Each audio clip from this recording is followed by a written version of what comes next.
This is a complete guide on how to start a food blog and be successful with it.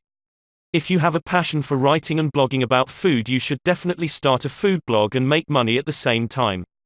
Blogging about food usually starts as a hobby and passion for food, recipes, or cooking, but after a while, you can have a lot of opportunities that you never imagined. There are a lot of blogs in a lot of niches, and I believe that food blogging and recipe blogging is not much out there. And you shouldn't be worried too much from the competition when you start. Your blog is unique and will tell a unique story. That's why this guide will help you start a food blog from scratch. One of the best benefits, when you are blogging, is that you can work on your own schedule and have control over your life.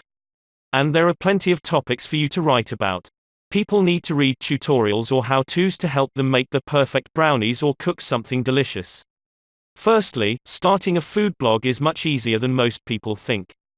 You don't need to have any coding or technical skills, it is just a small investment to start something that can be very rewarding for you.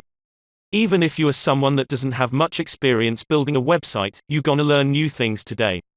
You can start something that at the start you maybe started it as a hobby, but later you can be an expert within the food niche, and you will see a lot of doors starting to open. Check the link in the description to start a food blog.